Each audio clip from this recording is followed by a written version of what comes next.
पन्नगे च सुरेन्द्रे च कौशिके पाद संस्पृशि निर्विशेष मनस्काय श्री वीरस्वामिने नमः।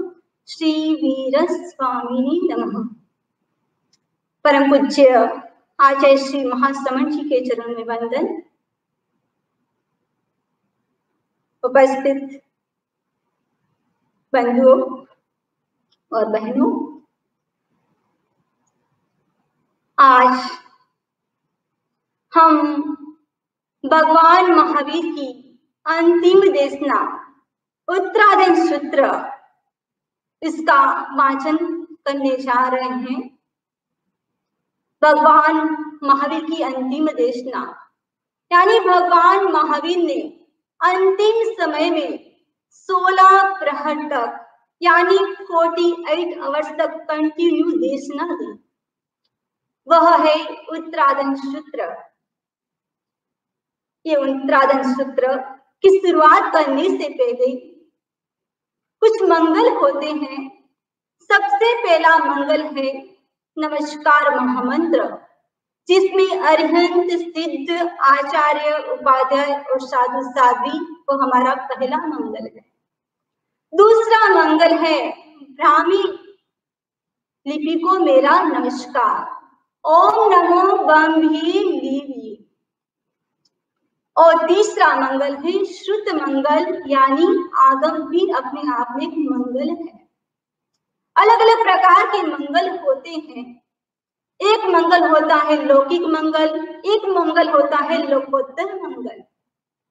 और लौकिक मंगल में भी चावल, मोली, अलग प्रकार के द्रव्य उसमें लिए जाते हैं। और है लोकोत्तर मंगल, उसके अंदर आते हैं अरिहंत सिद्ध साधु उपाध्याय, यानी ये सब लौकिक मंगल लोकोत्तर मंगल के अंदर आते हैं। जैसे 4 प्रकार के मंगल हैं, नाम मंगल, स्थापना मंगल, द्रव्य मंगल और भाव मंगल। नाम मंगल यानी किसी का नाम ही है मंगल, उसको कहा जाता है नाम मंगल। एक होता है स्थापना मंगल, जिसे स्वस्तिक की रचना की जाती है, स्वस्तिक बनाया जाता है यानी स्थापना की गई, वो है स्वस्तिक मंगल। एक प्रकार का मंगल होता है द्रव्य मंगल। द्रव्य में चावल, दूध, मोली जो भी है भौतिक द्रव्य उसके अंदर आते हैं। और चौथा है भाव मंगल, यानी अरिहंत सिद्ध उपाध्याय आचार्य क्या है, भाव मंगल है।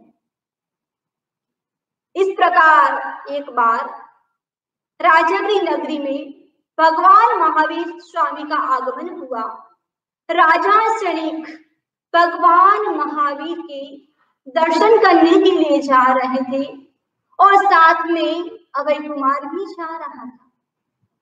तब रास्ते में एक युवक जा रहा था और उसके माथे के ऊपर कलश था। पूछा गया ये क्या है? उत्तर मिला कि कलश मंगल है। आगे चली, तोरण का द्वार आया और पूछा गया ये क्या है? तब उत्तर मिला एक तोरण भी मंगल है। आगे चली, दूध मिला और पूछा गया ये क्या है? तो कहा गया दूध भी मंगल है।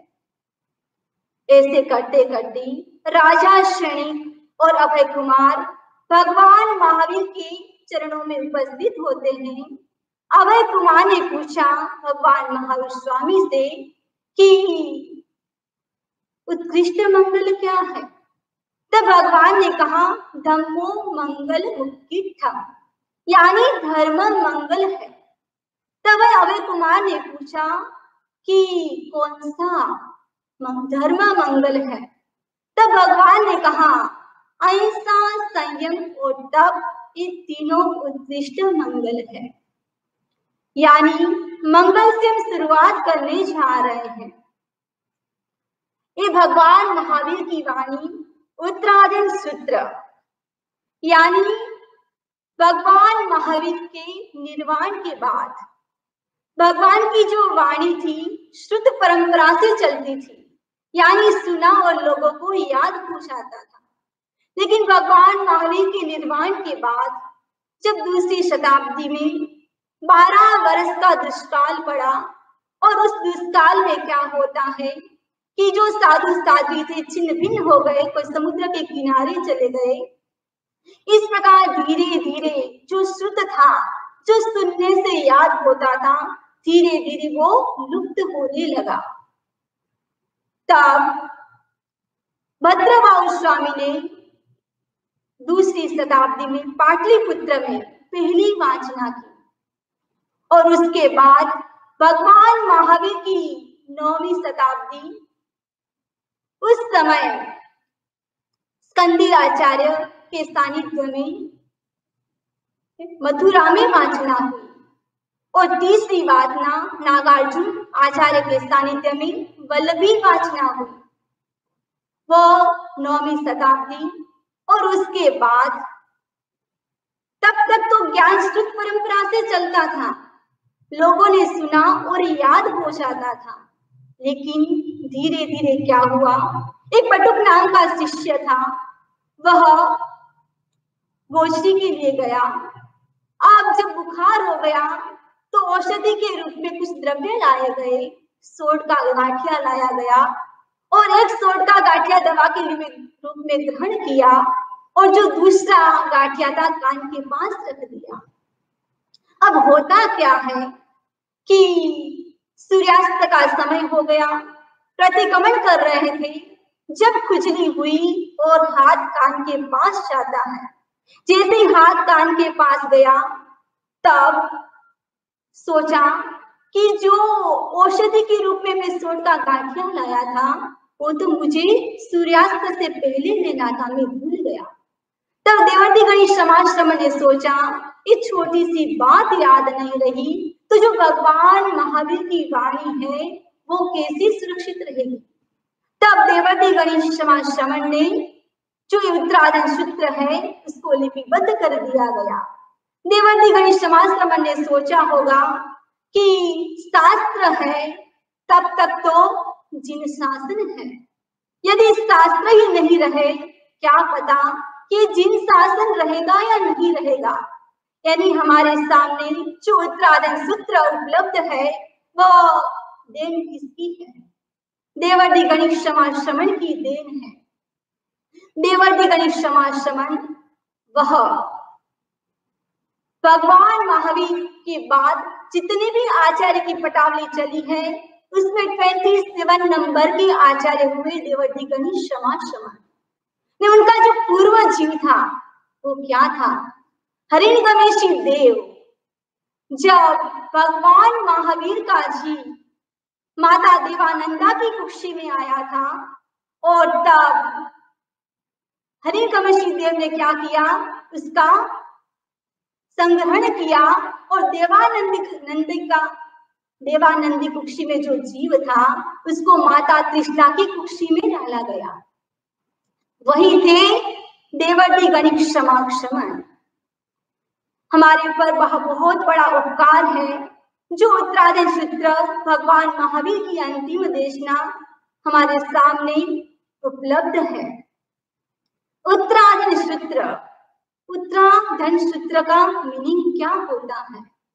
उत्तर पश्च अध्ययन, यानी किसी आगम के बाद जिसका अध्ययन किया जाता है उसको कहते हैं उत्तराधन सूत्र।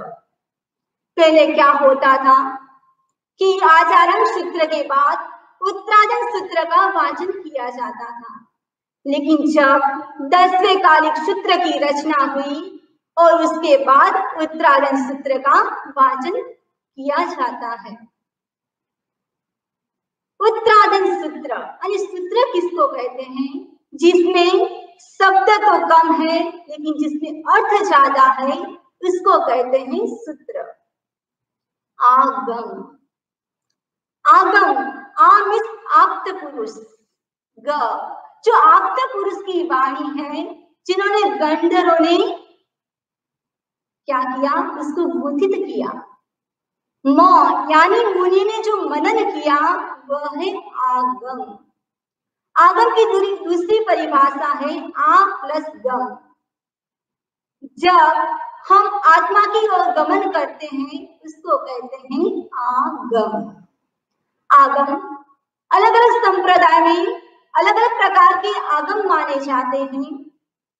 श्वेतांबर परंपरा और उसके अंदर 32 आगम का विधान है। जो मूर्ति पूजक संप्रदाय है उसके अंदर 45 आगम माने जाते हैं।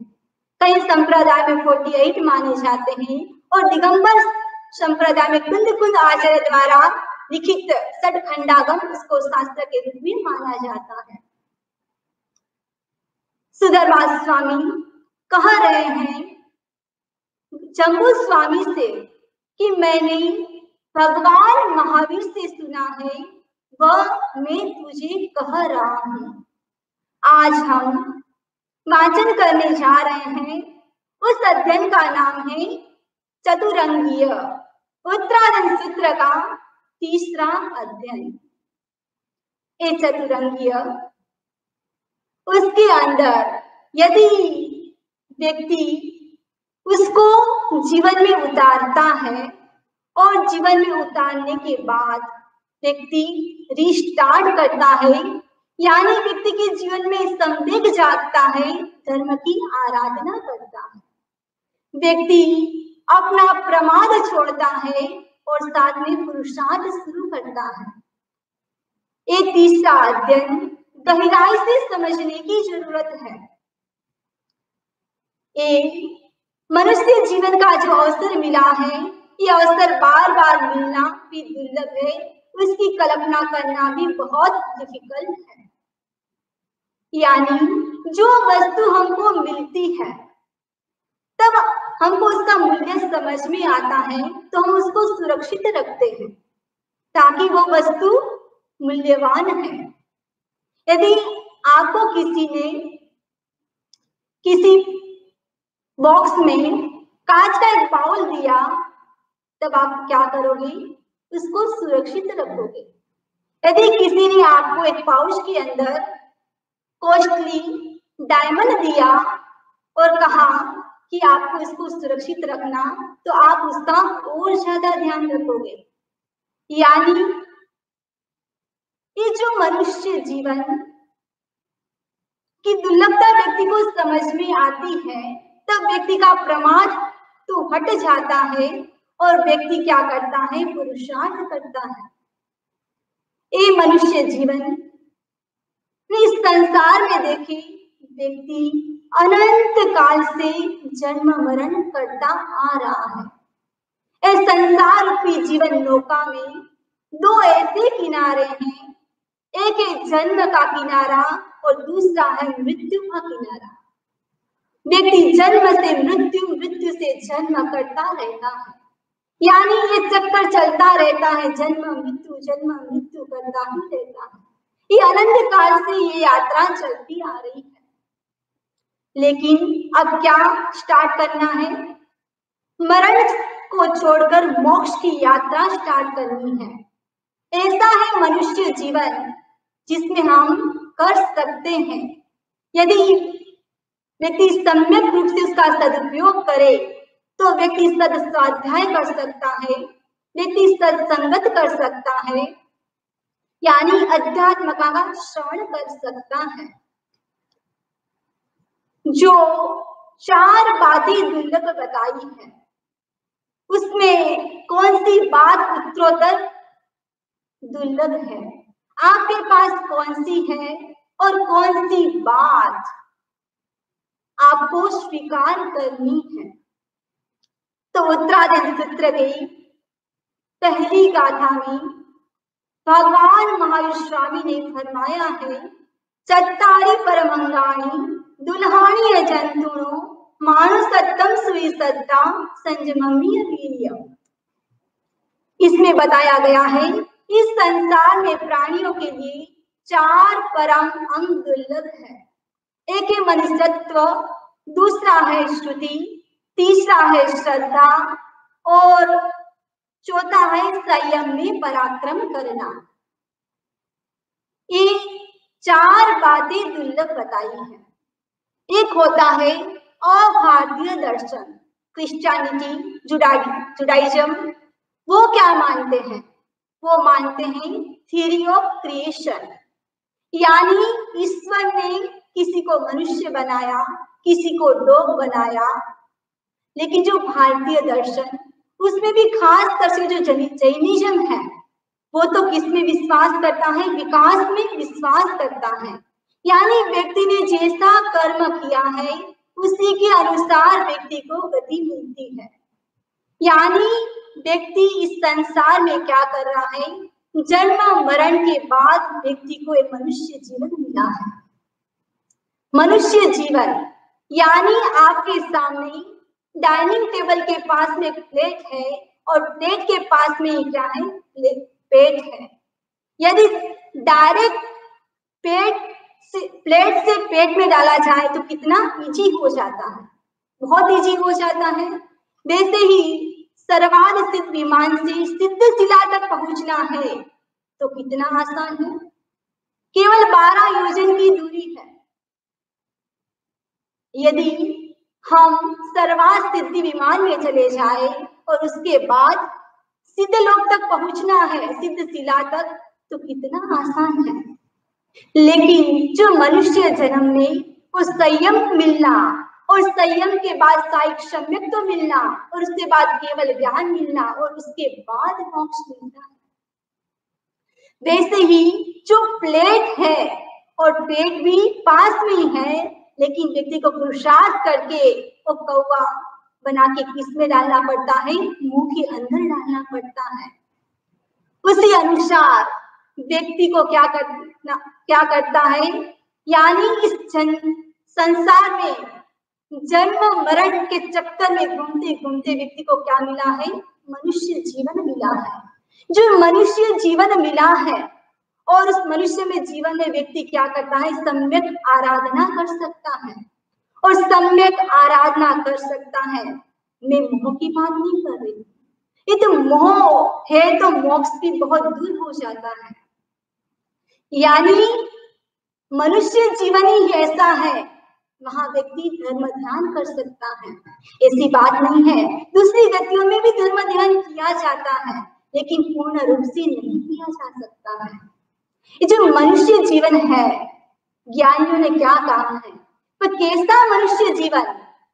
मनुष्य जीवन दुर्लभ नहीं है, लेकिन जिसमें मनुष्यत्व हो वैसा जीवन बहुत दुर्लभ है। वैसे मनुष्य जीवन तो बहुत बार मिला और बहुत बार चला भी गया, लेकिन जिसमें मनुष्यत्व हो, यानी जिसमें मानवता हो, ऐसा मनुष्य जीवन मिलना बहुत दुर्लभ है।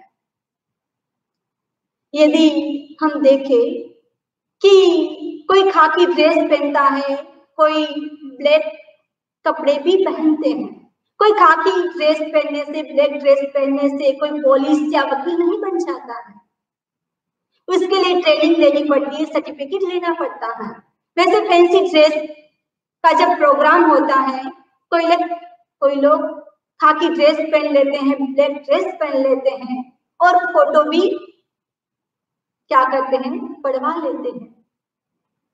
तो उससे कोई पुलिस और वकील नहीं बन जाता है। यानी मनुष्य जन्म में मनुष्यत्व प्राप्त करना बहुत दुर्लभ है, ऐसा भगवान ने बताया है। हम देखते हैं कि अनार्य देश होता है, वहां के लोग ना तो धर्म में श्रद्धा करते हैं, ना मोक्ष में विश्वास करते हैं, ना कर्म में मानते हैं, ना पूर्व जन्म में मानते हैं, ना पुनर्जन्म में मानते हैं। तब उसका कोई देरी नहीं है। तब वह हम तो क्या करते हैं? हम मान भी सकते कि हमने 5 दिन तक बहुत पुरुषार्थ किया, 3 दिन प्रमाद भी कर लिया, लेकिन जिसका कोई देरी नहीं है वो कैसे मानेगा कि मैंने प्रमाद किया, पुरुषार्थ किया? यानी जो व्यक्ति आत्मा को नहीं मानता है वो मोक्ष तक कैसे पहुंच सकता है? इसके अंदर चतुरंगिय में बताया गया कि 4 बातें बहुत दुर्लभ है। एक ही दुर्लभ, एक ही सुलभ, यानी जो सहजता से प्राप्त हो जाता है। आप बाजार में गए और जो वस्तु आपको चाहिए वो मिल गई सहजता से, तो क्या कहा जाता है? ये वस्तु सुलभ है। लेकिन जब आप मार्केट में गए और वो वस्तु नहीं मिली तो क्या कहते हैं? ये वस्तु बहुत दुर्लभ है। इसलिए मनुष्य जन्म बहुत दुर्लभ काम है, क्योंकि मनुष्य जीवन से ही व्यक्ति क्या कर सकता है? जन्म मरण के चक्र से व्यक्ति मुक्त हो सकता है। मनुष्य जन्म से व्यक्ति कर्म से दूर हो सकता है। मनुष्य जन्म से व्यक्ति राग द्वेष से दूर हो सकता है। और मनुष्य जीवन से ही व्यक्ति आत्मा से परमात्मा और सिद्ध गति को प्राप्त कर सकता है। अब भगवान महावीर ने सबसे पहली बात बताई है, मनुष्यत्व मिलना बहुत दुर्लभ है। आपको और मुझे कुछ भी दुर्लभ लगे, लेकिन भगवान ने तो 4 बातें दुर्लभ बताई है। और 4 बात में जो मनुष्यत्व आपको और मुझे जो मनुष्यत्व मिला है वो बहुत दुर्लभ है। मनुष्यत्व दुर्लभ है वो तब समझ में आता है जब हम 3 गतियों के बारे में जाने, तब समझ में आता है। यदि कोई व्यक्ति ऐसा है जिसके पास कोई प्रज्ञा चक्षु है और जिसके पास आंख नहीं है, तब जिसके पास आंख है उसका मूल्य समझ में आता है। कोई व्यक्ति ऐसे हैं जिसके पास कान नहीं है, सुन नहीं सकता, तब कान का मूल्य समझ में आता है। कोई व्यक्ति मेंटली डिप्रेशन में है, तब मन का मूल्य समझ में आता है। लेकिन कोई बेगर है जो पैसा मांग रहा है, तब पैसे का मूल्य समझ में आता है। नहीं, वैसे ही यदि हम 3 गतियों के बारे में देखें, नरक गति, त्रियंच गति और देव गति, उसके बाद हमको मनुष्य जीवन की कितनी दुर्लभता है, उस दुर्लभता तो हमको समझ में आती है। ये मनुष्य जीवन भगवान ने बहुत दुर्लभ बताया है। और दूसरी बात है श्रुति, यानी श्रवण करना दुर्लभ है।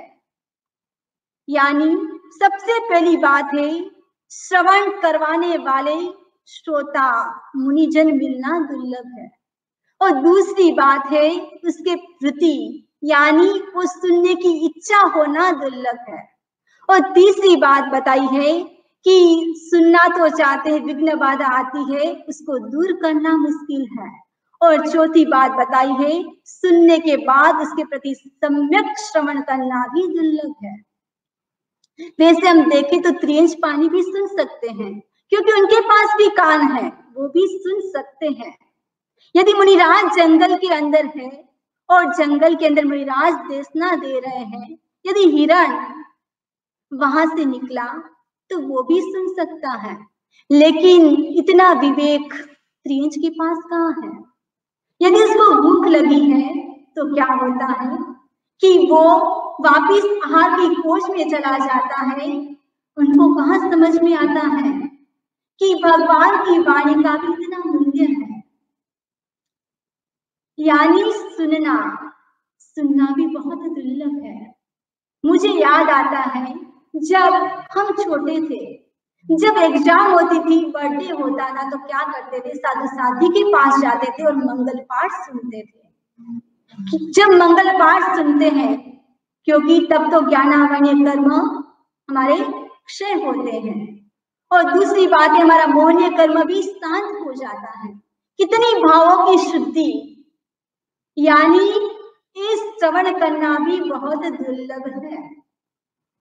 और तीसरी बात बताइए श्रद्धा, यानी श्रद्धा करना, जो भगवान ने जो वाणी कही है उसके ऊपर श्रद्धा करना, भगवान ने जो कहा है वही सत्य है, वो बात को स्वीकार करना, उसके प्रति श्रद्धा करना, ये भी बहुत दुर्लभ है। और चौथी बात बताई है संयम में पराक्रम करना, यानी दीक्षा ग्रहण करना, ये भी दुर्लभ है। देवता लोग मुनिराज के दर्शन कर सकते हैं, जो त्रियंच है वह 5वें गुणस्थान तक भी पहुंच सकते हैं, लेकिन जो सुख और दुख देवता और त्रियंज के पास है, वैसा सुख दुख मनुष्य के पास नहीं है। मनुष्य के पास भी देखे तो बहुत सुख दुख है, लेकिन जितना तीव्र दुख नारकी के पास है वैसा मनुष्य के पास नहीं है। जितना भोग विलास का जीवन है, सुख का जीवन, वैसा मनुष्य के पास नहीं है। यानी ये जो चार बातें दुर्लभ बताई है, वो चार बातें भी सबको मिलना दुर्लभ है। किसी को चार बातें मिल सकती है और किसी को चार नहीं भी मिलती। जो तंदुल मस्त है उनके पास कुछ भी नहीं है, ना तो मनुष्यत्व है, ना श्रुति है, ना श्रद्धा है, ना संयम में पराक्रम। ऐसे भी लोग होते हैं जिनके पास तीन तो है लेकिन एक नहीं है। ऐसे लोग भी होते हैं जिनके पास तीन तो है पर एक नहीं है, और ऐसे लोग भी हैं जिसके पास दो है, दो नहीं है। यानी चार बातें सब में होना दुर्लभ है, नहीं होना दुर्लभ है। किसी के पास तीन होते हैं, किसी के पास एक, किसी के पास एक तो किसी के पास तीन, किसी के पास दो और किसी के पास दो नहीं भी होते हैं। यानी चार बातें दुर्लभ बताई हैं। और उसके बाद जो दूसरे नंबर का श्लोक है उसके अंदर भगवान महावीर फरमा रहे हैं, समावन्नान संसारे नाना गोत्तासु जायेसु कम्मा नाना विया कट्टू पुट्टो विषम विया पया। यानी संसारी जीव विविध प्रकार के कर्मों का अर्जन कर विविध गोत्र वाली जाति में उत्पन्न होते हैं और पृथक पृथक रूप से समूचे विश्व का स्पर्श कर लेते हैं और हर जगह उत्पन्न होते हैं। जो संसारी प्राणी है वह अपने कर्मों के अनुसार फल भोगते हैं। यानी जैसा कर्म वैसा फल। ओ कर्म भी दूसरों के अनुसार नहीं भोगते हैं, अपने कर्म के अनुसार व्यक्ति कर्म का फल भोगता है। यदि आपने गलत किया और किसी ने आपको उपालम दिया तो किसका दोष? आपके कर्मों का दोष है। व्यक्ति अवश्य कर्मों को भोगता है। पहला तो कारण है व्यक्ति प्रायश्चित के द्वारा कर्मों को भोगता है, और दूसरा है यदि प्रायश्चित के द्वारा कर्मों को नहीं भोगे तो व्यक्ति क्या करता है? उदय के द्वारा भोगता है। यानी उदय में आया तब व्यक्ति को ऑटोमेटिक भोगना ही पड़ता है। यानी व्यक्ति या तो प्रायश्चित के द्वारा भोगे या तो उदय के द्वारा भोगे। नए कर्मों का बंधन करे या नहीं करे वो तो सेकेंडरी बात है। यदि हम खाना खाते हैं, खाना खाने के बाद व्यक्ति को उल्टी भी हो सकती है, व्यक्ति को एसिडिटी भी हो सकती है। यदि व्यक्ति सोचे कि मुझे एसिडिटी क्यों हुई, व्यक्ति सोचता है मैंने खट्टा खाया इसलिए मुझे एसिडिटी हो गई। यदि खट्टा नहीं खाते तो एसिडिटी आपको नहीं होती।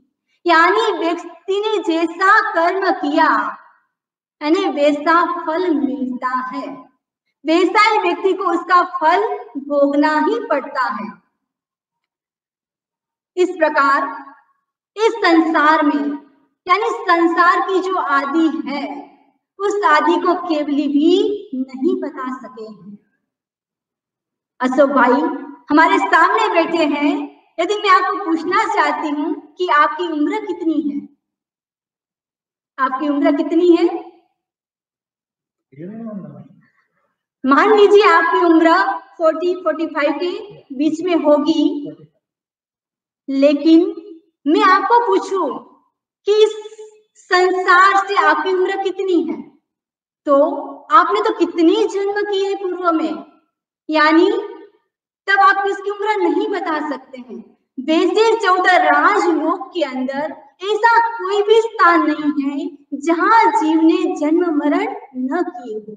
ऐसा कोई स्थान नहीं है, ऐसी कोई भूमि नहीं है, ऐसी कोई जाति नहीं है, ऐसा कोई कुल नहीं है।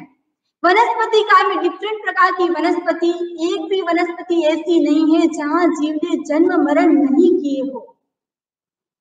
यानी व्यक्ति ने कितने जन्म मरण, अनंत जन्म मरण कर लिए हैं, अनेक बार जन्म मरण किए हैं।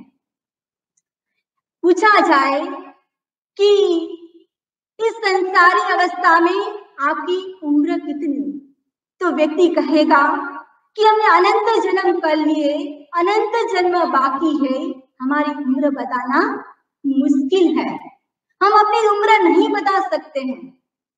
यानी व्यक्ति जैसा पाप करता है वैसा ही व्यक्ति को क्या मिलता है, व्यक्ति को उसका फल मिलता है। यदि व्यक्ति अपने शरीर के ऊपर एसिड डालता है तो व्यक्ति अवश्य जलेगा। यदि व्यक्ति दूध के अंदर छाछ डालता है तो अवश्य क्या बनेगा, दही बनेगा। और उसके बाद व्यक्ति चाहे कि दही से वापिस दूध बन जाए, इट इज नॉट पॉसिबल। यदि व्यक्ति ने पाप किए हैं तो वो पाप तो किए हैं, उसको व्यक्ति शुद्ध कर सकता है इसके द्वारा, प्रायश्चित के द्वारा व्यक्ति अपने पापों की शुद्धि कर सकता है। जो कर्म उदय में आता है उसको भोगता है, तब शुद्धि हो सकती है। यदि व्यक्ति श्रद्धा करे, श्रवण करे, स्वयं जीवन का पालन करे तो व्यक्ति क्या कर सकता है, अपने पापों की शुद्धि कर सकता है। और तीसरी गाथा के अंदर भगवान महावीर स्वामी ने बताया है, ए गया देव लोएसु नरेसु भी ए गया आसुरम कायम अहा कम्महिम गच्छति। जीव अपने कृत कर्मों के अनुसार कभी देवलोक में, कभी नरक में, कभी असुर और कभी असुरों के निकाय में उत्पन्न होता है। जो मनुष्य है विविध प्रकार की गतियों में परिभ्रमण करता है। यदि व्यक्ति शुभ कर्म करता है तो उसको शुभ गति मिलती है, यदि व्यक्ति अशुभ कर्म करता है तो व्यक्ति को अशुभ गति मिलती है, नरक आदि में चला जाता है। यानी व्यक्ति को मोक्ष की भी इच्छा नहीं करनी चाहिए। यदि व्यक्ति मोक्ष की इच्छा करता है तो भी कर्मों का बंधन, यानी शुभ अशुभ। तीसरा डायमेंशन है भावों की शुद्धि। व्यक्ति को भावों की शुद्धि रखनी है। जो व्यक्ति की गति होती है, गति व्यक्ति के कर्मों के अनुसार होती है, न कि इच्छा के अनुसार होती है। बाय चांस हमने इतना धर्म ध्यान किया और धर्म ध्यान करने के बाद यदि व्यक्ति वैमानिक देवलोक में चला जाए और वैमानिक देवलोक में जो देव है वो भी वापिस क्या जंगते हैं, मनुष्य जीवन को जंगते हैं। वो चाहते हैं कि मुझे भी क्या मिल जाए, मनुष्य जन्म मिल जाए, तो मेरी जितनी भी रिद्धि सिद्धि है मैं वो देने के लिए तैयार हूँ। यानी मुझे क्षायिक सम्यक तो मिल जाए, मुझे यथा का चारित्र मिल जाए। देवता कहते हैं, वैसे तो हम भी भक्ति करते हैं, बहुत सारे महोत्सव करते हैं। जब भगवान देशना देते हैं तब हम भी क्या करते हैं, समूह शरण की रचना करते हैं और समूह शरण के अंदर क्या भी करते हैं, असेंबली बहुत बड़ा हॉल बनाते हैं। यानी देवता क्या कहते हैं, आप लोग वो करो जो हम नहीं कर सकते, यानी संयम। व्यक्ति के जीवन में क्या होना चाहिए, संयम होना चाहिए। भगवान महावीर स्वामी उत्तराधन सूत्र के तीसरे अध्ययन की चौथी गाथा में फरमा रहे हैं, ए गया खंतियो होई तवो चंडाल बोक्कसो तवो कीड़ पयंगोय तवो कुंतु पिबिलिया। वही जीव कभी क्षत्रिय होता है, कभी चांडाल, कभी बोक्कस, कभी कीट, कभी पतंगा, कभी कुंतु और कभी चींटी। यानी जीव क्या करता है, कभी क्षत्रिय बनता है, क्षत्रिय में कभी ब्राह्मण, वैश्य यानी व्यापारी बनता है। और दूसरी बात है कि चांडाल, चांडाल के अंदर मोची, भील, मच्छीमार यानी शूद्र जाति के लोग का समावेश हो जाता है। और तीसरी बात है बोक्कस। बोक्कस यानी कोई व्यक्ति है वो ब्राह्मण जाति का है और उसकी पत्नी है वो वैश्य जाति की है, और किसी के मन में टिट फॉर टेट जैसा व्यवहार हो जाता है और किसी के मन में क्षमा की भावना होती है। इस प्रकार कंफ्यूजन व्यक्ति समझ ही नहीं पाता है। इस प्रकार व्यक्ति क्या करता है, चारों गतियों में परिभ्रमण कर लेता है। और जो पांचवी गाथा है तीसरे अध्ययन की, उसके अंदर फरमाया गया है, एवं मावट्ट जोनिसु पाणिनो कम्म किब्बिसा नन्नी विजंती संसारे सवट्टे सुबखंतिया। ने जीव जिस प्रकार क्षत्रिय किसी भी अर्थ का प्रयोजन के उपस्थित होने पर क्या करता है, उसको तृप्ति नहीं होती है, उसी प्रकार कर्म से कलुषित जीव योनि चक्र में परिभ्रमण करते रहते हैं और निर्वेद को नहीं पाते हैं। उसके मन में मुक्त होने की इच्छा भी नहीं होती है। अनंत काल से ये जीव संसार में परिभ्रमण कर रहा है, ना तो वह मुक्त हुआ, ना मुक्त होने की इच्छा हो रही है, नए नए कर्मों का बंधन कर रहा है। इसके कारण वह वैराग्य को प्राप्त भी नहीं हो रहा है। यानी इस संसार में कोई भी दुख नहीं चाहता है, हर व्यक्ति सुख चाहता है।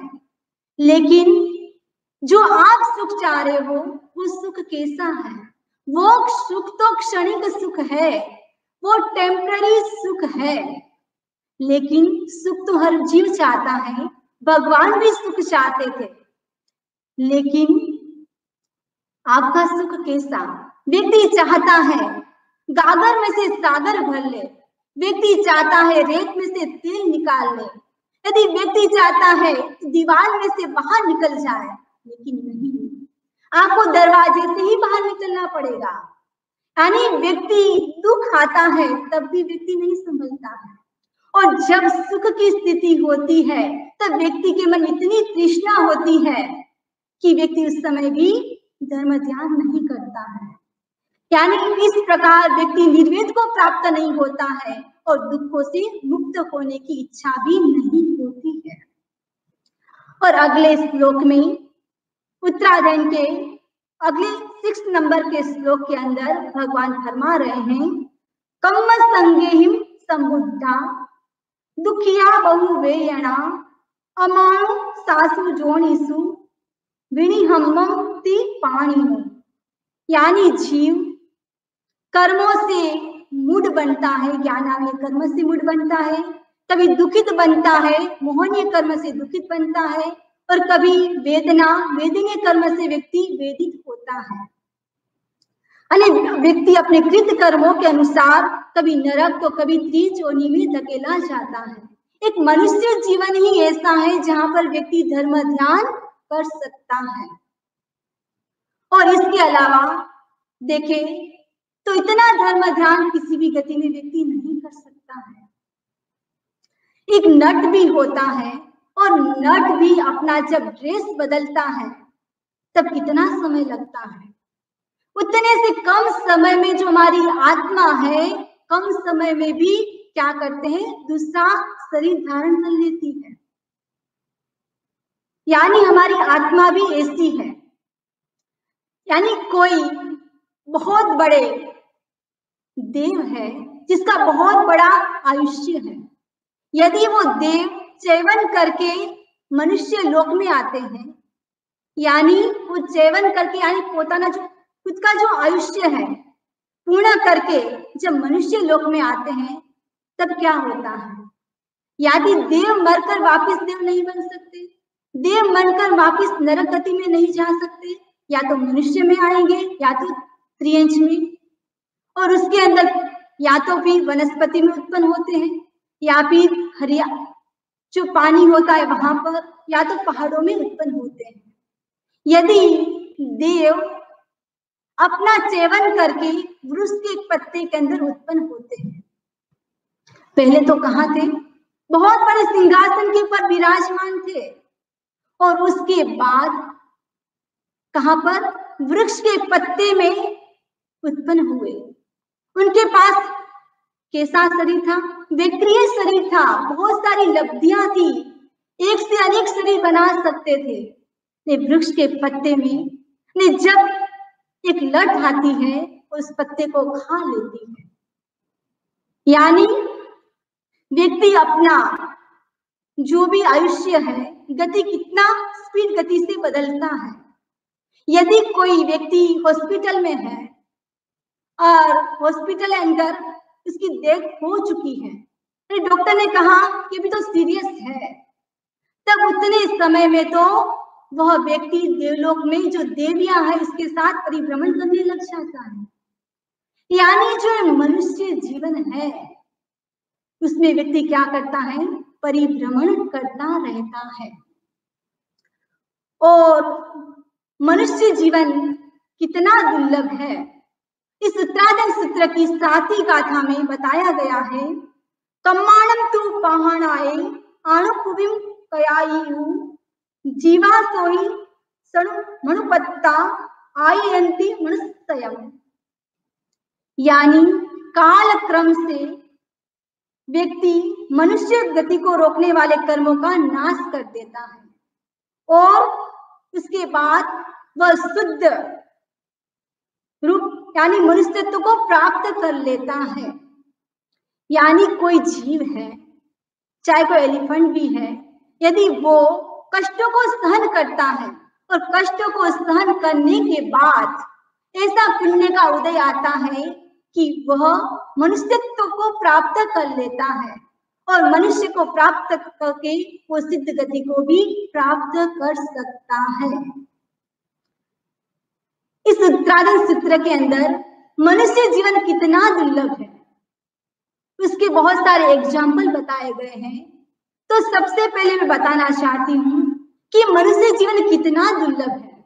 सबसे पहले तो हम कहाँ थे, अव्यवहार राशि में थे और अव्यवहार राशि में से हम वहां पर भी हमने क्या किया, अकाम निद्रा को सहन किया। 2 प्रकार की निद्रा है, एक है सकाम निद्रा, एक है अकाम निद्रा।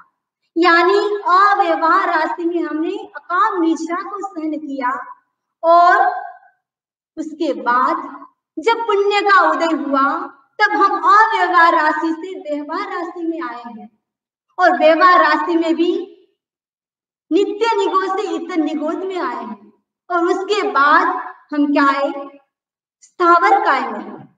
स्थावर काय में पृथ्वी काय, अप काय, तेजस काय, वायु काय, वनस्पति काय, उसके अंदर आए और उसके बाद वेंद्रिय, तेंद्रिय, चतुर्न्द्रिय, असंग ये मनुष्य पंचेंद्रिय, उसके बाद संगी मनुष्य का वह हमको प्राप्त हुआ है। यानी इस प्रकार 9 घाटियों को पार करने के बाद हमको ये मनुष्य जीवन मिला है। यानी इस श्लोक में से यदि कोई एक जीव सिद्ध होता है तब एक जीव अव्यवहार राशि से निकलकर व्यवहार राशि में आता है। यानी मनुष्य जीवन में भी कितनी घाटियों को पार करना पड़ता है। यदि जीव वापिस पाप कर्म करता है तो व्यक्ति कहाँ चला जाता है, एक इंद्रिय के अंदर चला जाता है, वनस्पति काय के अंदर चला जाता है और वापिस व्यक्ति को क्या करना पड़ता है, ऊर्ध्वारोहण करना पड़ता है। और ऊर्ध्वारोहण करते करते जब व्यक्ति को मनुष्य जीवन प्राप्त होता है तो व्यक्ति उसकी दुर्लभता को भी व्यक्ति समझे। तो इसके अंदर 10 एग्जाम्पल बताए गए हैं और सबसे पहला एग्जाम्पल बताया गया है भोजन का एग्जाम्पल। ब्रह्मदत्त चक्रवर्ती जिसके पास 6 खंडों का राज्य, उसका एक ऐसा मित्र और उस मित्र को कहा कि तुझको जो भी चाहिए वो मुझसे मांग, मैं तुझे देने के लिए तैयार हूँ।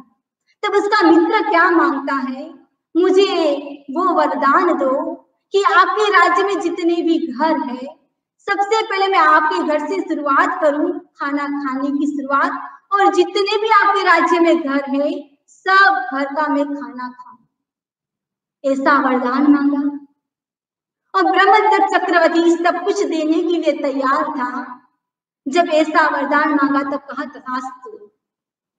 यदि वह व्यक्ति सबसे पहले चक्रवर्ती के घर की खीर खाता है, भोजन करता है, अब खाने के बाद वापिस इच्छा हो जाती कि मैं पुनः चक्रवर्ती के घर की खीर खाऊं, यानी क्रमशः सबका नंबर आने के बाद उससे पहले आयुष्य पूर्ण हो जाए। यानी 6 खंड का राजा ब्रह्मदत्त चक्रवर्ती, उसके राज्य में कितने सारे घर, बाय चांस ऐसा होना तो मुश्किल है कि सबके घर का भोजन कर सके। वैसे जो मनुष्य जीवन मिला है उसको वापिस प्राप्त करना दुर्लभ बताया गया है। दूसरी बात बताई गई है और उसके अंदर दूसरा एग्जाम्पल है, वो है पासक का, यानी एक ऐसा व्यक्ति जिसके मन में इच्छा होती है मैं सोना मोहरों को जीतूं। उनके पास ऐसा पासा था, यानी उसने ऐसा जुए का गेम तैयार किया और एक व्यक्ति को बुलाया और उस व्यक्ति को पूरे गांव में भेजा कि जाओ और कहो कि जो ये व्यक्ति है आपके साथ खेलने के लिए तैयार है और वह उसके पास एक ऐसा थाल है जो संपूर्ण मुद्राओं से भरा हुआ है। यदि आप जीत गए तो वह व्यक्ति पूर्ण थाल आपको देने के लिए तैयार है। यदि आप हार गए तो आपको एक स्वर्ण मुद्रा उसके अंदर डालनी होगी। वह युवक जिसके पास जो पासा था, मंत्रित पासा, हारना तो मुश्किल था, बाय चांस कोई व्यक्ति जीत भी जाए, लेकिन जो मनुष्य जीवन मिला है वो मनुष्य जीवन वापिस मिलना दुर्लभ बताया गया है। और तीसरा एग्जाम्पल दिया गया है धान्य का, यानी संपूर्ण लोक में जितना भी धान्य है उसका ढग किया जाए, वो ढग भी यदि आकाश को भी छू जाए, उसके अंदर एक मुट्ठी सरसों का दाना डाल दिया जाए और एक वृद्ध महिला को बुलाया जाए और कहा जाए कि जो सरसों के दाने हैं उसको अलग करना है, वो होना तो मुश्किल है। बाय चांस देव योग से ये भी हो जाए, लेकिन जो मनुष्य जीवन मिला है वैसा मनुष्य जीवन वापिस मिलना दुर्लभ बताया गया है। चौथा एग्जाम्पल बताया गया है द्रुत का, यानी एक राजसभा में एक राजा और राजा का पुत्र जो राज्य लेना चाहता है। राजा ने एक शर्त रखी, यदि तुमको राज्य चाहिए तो जो राजसभा में जो राजमहल है उस राजमहल के अंदर 800 कोने हैं और कोने के अंदर 800 पिलर हैं। और यदि आप एक बार जीते तो पिलर के अंदर क्या करना है, आपको एक धागा बांधना है, यानी ऐसे करते करते 800 बार आप जीतो क्रमशः, तब आपको राज्य मिल सकता है। ऐसे जीतते जीतते राजा की मृत्यु हो या नहीं हो, व्यक्ति की तो हो ही जाए, पर यदि बाय चांस वह राज्य को जीत ले, लेकिन जो मनुष्य जीवन मिला है वैसा मनुष्य जीवन मिलना भी वापिस दुर्लभ बताया गया है। पांचवा एग्जाम्पल आता है रत्न का। एक बार एक व्यक्ति था, उसके पास बहुत सारे रत्न थे, इतने सारे रत्न। एक बार वो व्यापार करने के लिए देश से विदेश की धरा पर जाता है। उस जमाने का समय, तब फ्लाइट कुछ भी नहीं थी और वह व्यक्ति स्टीमर में जाना, और उसमें भी कितना समय, 3 महीना जाने में, 3 महीना आने में और कुछ महीने वहां भी तो रहेगा। यानी इनके पास जो भी रत्न थे, अपने पुत्र को कहा इस रत्नों की सुरक्षा करना। इतना कंजूस पुत्रों ने सोचा कि रत्न तो ऐसे ही पड़े रहेंगे, जो हमसे भी गरीब लोग हैं उन लोगों ने भी बड़े बड़े बंगले बना लिए। क्या करना चाहिए, रत्नों को बेच देना चाहिए और रोकड़ ले लेनी चाहिए। देश विदेश से जो रत्न के जानने वाले व्यापारी थे उसको बुलाया गया और उसको पूछा गया कि रत्नों की क्या कीमत है, और जितने भी रत्न थे उतने रत्न बेच दिए। जब उसके पिताश्री वापिस आते हैं और कहा कि रत्न कहाँ है, तब पुत्रों ने कहा उसको तो बेच दिया। अब पिताश्री गुस्से हो जाते, पुत्र को बाहर निकाल देते हैं और कहते उस रत्न को वापिस लाओ। अलग अलग देश से आए हुए व्यक्ति और उस रत्न को वापिस प्राप्त करना मुश्किल है, वैसे ही ये मनुष्य जीवन मिला है, उस मनुष्य जीवन को वापिस प्राप्त करना मुश्किल बताया गया है। एक ऐसा उदाहरण आता है स्वप्न का। एक कारपटिक था, वो एक गांव से दूसरे गांव की ओर जा रहा था और जाते जाते एक व्यक्ति, कोई ब्राह्मण मिल जाता है और दोनों गांव के किनारे सो जाते हैं। और सोने के बाद दोनों को एक स्वप्न आता है।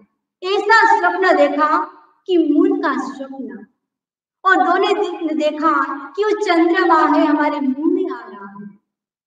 और जब कार्पटिक उठा तो उसने कहा कि मैंने ऐसा स्वप्न देखा है। तो उसने कहा जो ये स्वप्न देखा है, जो शुभ सपना किसी को मत कहना।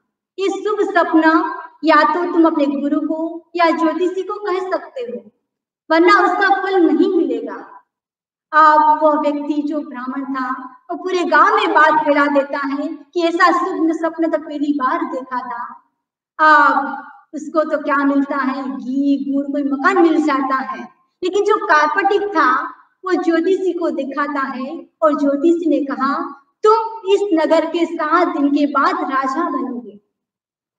अब 7 दिन के बाद उसी गांव के राजा की मृत्यु, और जब मृत्यु के बाद आप पूरे गांव में हो अल्लाह, और वो व्यक्ति एकदम शांति से वृक्ष के नीचे बैठा हुआ है। व्यक्ति शांत है, पूरा गांव अशांत है।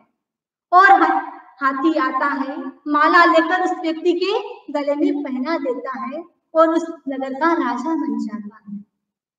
अने जो ब्राह्मण था वो सोचता है कि मैं वापिस गांव के किनारे जाऊं और वापिस वही स्वप्न देखूं ताकि मैं भी राजा बन सकूं। वैसा स्वप्न आना मुश्किल है, वैसी जो मनुष्य जीवन मिला है वैसा मनुष्य जीवन भी प्राप्त करना बहुत मुश्किल है। अब एक ऐसा एग्जाम्पल आता है तालाब का एग्जाम्पल। तालाब के अंदर शैवाल बिछी हुई है, एक कछुआ, उसको सब परिवार अंदर रहता है। और कछुआ पूर्णिमा की रात और घूमते घूमते वहां पे छेद हो जाता है। जब पवन का झोंका आता है, हवा आती है और छेद में से उस कछुए ने क्या देखा, चंद्रमा को देखा। शरद पूर्णिमा की रात जब चंद्र को देखा तो उसने सोचा कि मैं अपने परिवार को भी दिखाऊं। अब जब अपने परिवार को बुलाने के लिए जाता है और तब क्या होता है, वापिस पवन आता है, वो शैवाल एक मेघ हो जाती है, उसको देख नहीं पाता है। बाय चांस ऐसा भी हो जाए कि शरद पूर्णिमा का चांद दिखाई दे, पूरा सब परिवार देखे, छिद्र हट जाए और उस मन को देखे, वैसा भी हो सकता है। लेकिन जब ये मनुष्य जीवन मिला है वैसा मनुष्य जीवन प्राप्त करना बहुत दुर्लभ है। अब 9 नंबर का एग्जाम्पल आता है, उसके अंदर बताया गया है स्वयंभू रमण समुद्र। ये जो समुद्र बहुत बड़ा विशाल समुद्र, यदि हम एग्जाम्पल ले पैसिफिक ओशन का, जो ओशन है 2 साइड ईस्ट और वेस्ट में, दोनों साइड समुद्र है। एक समुद्र के अंदर सुई डाली जाए, दूसरे समुद्र के अंदर धागा डाला जाए, ऐसे वेव्स बने और वो धागा आती आती सुई के छेद के अंदर चला जाए। बात समझ में आई है सब जी? या तो फिर नाइल का एग्जाम्पल दो, यदि आपके हाथ में भी दिया जाए तो एक हाथ में सुई और एक हाथ में धागा, तो भी 25 बार वो धागे को तो मुंह में डालना पड़ता है, तो मुश्किल से अंदर जाता है। नहीं, वैसे ही ये मनुष्य जीवन मिला है, ऐसा मनुष्य जीवन प्राप्त करना भी बहुत दुर्लभ है। अंतिम एग्जाम्पल आता है परमाणु का एग्जाम्पल।